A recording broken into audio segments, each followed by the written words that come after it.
Apa yang akan terjadi di tahun 2027 dan apa yang harus benar-benar disiapkan dari sekarang, Pak? Tahun 2027 awal saya percaya kripto masih sideways. Harapannya masih sideways. Ya, nanti mungkin pada saat itu nggak ada berita Bitcoin apapun tuh, nggak ada berita kripto apapun. Sepi ya, Pak? Sepi. Nah itu waktu tepat tuh buat benar-benar nabung kripto lain sebagainya. 2027 akhir harapannya mulai muncul berita tentang sebentar lagi Bitcoin mau halving.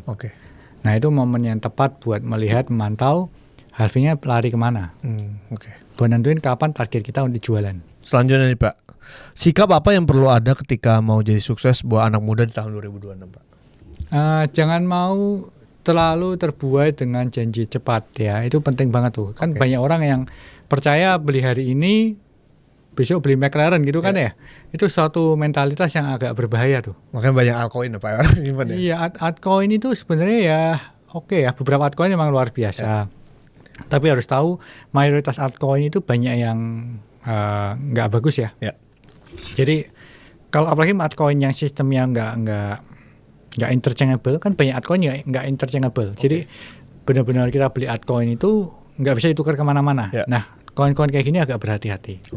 Ya karena takutnya kita stuck di sana benar-benar runyam tuh. Hancur ya, minus 90% gitu ya. Betul. Tapi beberapa altcoin saya tahu itu bisa interchangeable. Masih agak lumayan tuh. Buat kita pindah-pindah aset masih agak gampang. Tapi ya sifatnya emang high speculation ya. Ya. Yang kedua, kalau mentalitas yang penting adalah jangan gampang menyerah. Jangan gampang menyerah. Ya. Kita nggak nyari untung cepat dan jangan gampang menyerah, ini satu satuan nih sebenarnya. Ya kan? Karena kalau kita sudah bicara kita menargetkan sesuatu yang besar, ya kita bicara harus persistence gitu. Persistence ya. Jadi berarti mungkin sedikit Pak di perjalanan Bapak di Indodax ya. Apakah Bapak hampir menyerah? Wah, beberapa kali ya pastinya ya. Tapi kita nggak mau menyerah tuh. Memang saya bilang bahwa Indodax itu dari tahun 2013 kan profit setiap tahun ya. Tapi Indodax itu sempat tahun 2015 apa 16, saya lupa, 2016 awal kayak kita itu hampir bangkrut. Hampir bangkrut Pak? Karena kita ngelihat OPEX-nya terus naik. OPEX-nya terus naik, kita takut di tahun itu kita nggak nutup tuh. Ya, dan pada saat itu kita nggak mendapatkan dukungan dari investor mana-mana. Oh, Bapak belum dapat dana ya berarti? Nggak ada startupnya, nggak ada venture capital yang mau mensupport kripto saat itu. Tapi kita percaya bahwa kita harus disiplin, kita mengatur pengeluaran perusahaan, kita sempat melakukan pengiritan juga. Akhirnya kita berhasil melewatinya dan ternyata 2017 kita panen besar. Itu setahun lagi tuh Pak ya? 2017 kan 10 hampir 10 tahun lalu tuh. Iya, 10 tahun. Oh iya, hampir 10 tahun lalu. Oke Pak, ini selanjutnya ada pertanyaan bagus nih Pak.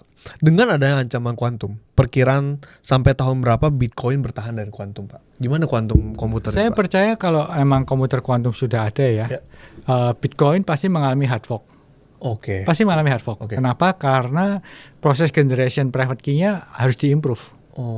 Nah, biasanya kalau terjadi tantangan teknikal gitu, Bitcoin developer itu salah satu yang paling cepat tuh, buat dia mengimplementasi solusi supaya nggak terjadi stuck karena technical.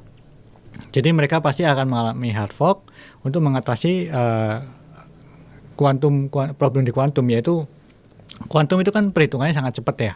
Dia bisa menjebol public key, private key yang sistemnya sekarang, enkripsinya sekarang. Jadi enkripsinya akan diubah tuh. Bagaimana supaya kombinasi private key dan public key-nya quantum proof. Nggak kebaca. Lebih nggak bisa ditembus oleh cara perhitungan kuantum. Keamanannya. Jadi menurut saya bakal aman. Bakal aman. Selama konsorsium daripada mining Bitcoin mengupdate jaringan Bitcoin-nya cepat ya. Jangan sampai terjadi perdebatan yang lama banget.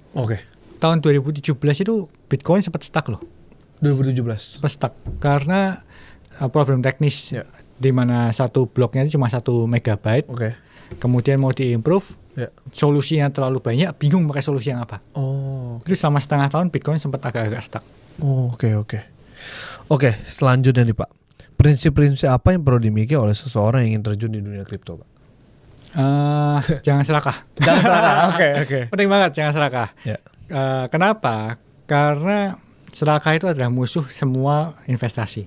Musuh semua investasi. Ya, jadi kalau kita bicara, memang perlu namanya target keuntungan. Memang perlu orang menargetkan sesuatu, ya, supaya dia tahu mau investasi ini larinya kemana. Tapi kalau dia tahu serakah, nanti antara dia targetnya mustahil atau dia terlalu cepat exitnya.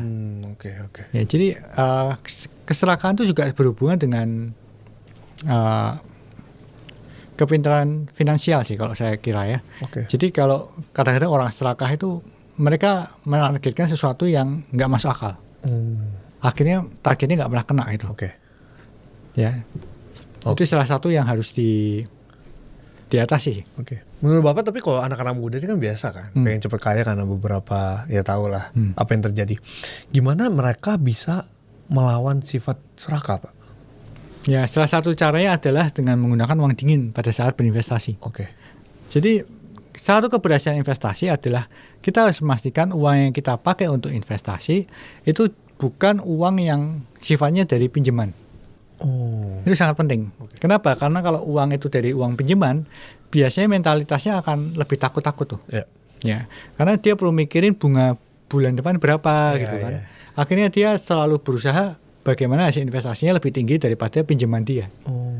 Dan mentalitas uang pinjaman itu orang lebih ragu-ragu dalam mengambil keputusan.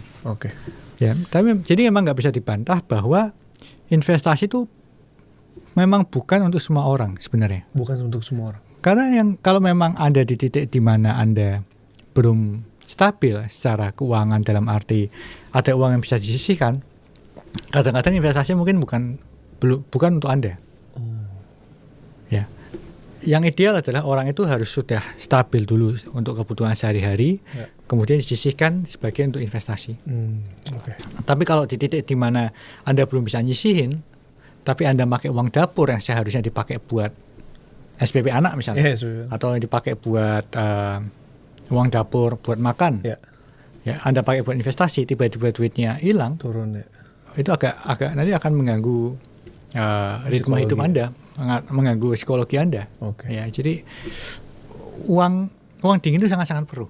Menurut Pak Oscar nih, Bitcoin 5 tahun ke depan harga akan berapa nih, Pak? Kita bicara Bitcoin sekarang itu kan ke 100.000 ya. Saya mungkin percaya di halving berikutnya plus berapa tahun lagi Bitcoin akan mencoba di harga 250.000. 250.000 itu 4 M ya? Oke, ini juga ada yang komen nih, Pak. Saya nyangkut di Ethereum dan Solana. Menurut Pak Oscar, apakah sebaiknya di cut loss? Kalau tergantung belinya di harga berapa. Biasanya waktu halving, half year atau 1 year after halving, koin-koin utama selain Bitcoin itu juga naik. Perhatikan aja yang kemarin 1 year after halving kemarin, kan Ethereum juga naik tinggi banget. Iya, naik tinggi banget. Kalau memang bisa ditahan pada saat itu, ya lebih baik ditahan pada saat itu. Baru setelah harganya kena, baru jual. Jadi nggak rugi kan? Tapi kalau memang uangnya buru-buru kepake, ya apa boleh buat. Oke, ini mungkin yang terakhir nih, Pak. Ada yang komen. Menurut Pak Oscar, apakah lebih baik kita jual next cycle di pucuk, terus beli lagi di bottom, atau kita hold selama 10 tahun? Mana yang lebih profit katanya, Pak? Kalau saya selalu lebih prefer hold 10 tahun. Hold 10 tahun? Kenapa? Karena kalau Anda ngejual sekarang, biasanya nggak beli lagi. Ya, karena mikirnya nanti belinya waktu di bawah deh gitu kan. Tapi akhirnya pada saat harganya di bawah Anda akan takut. Pasti takut. Karena pada saat di bawah itu artinya nggak ada orang bicarain kripto. Nanti Anda akan lupa tuh. Iya, benar. Itu sudah kejadian banyak orang. Ya, jadi kalau ditanya yang paling ideal ya memang DCA sebenarnya. DCA nggak dipaksakan ya. Jangan DCA yang dipaksakan, jangan DCA yang saya harus 100 juta per bulan. Tapi begitu bulan tertentu nggak bisa deh bulan ini. Itu malah nggak baik. Anda mampunya cuma 200.000 per bulan pun nggak apa-apa. Tapi rutin gitu. Oke.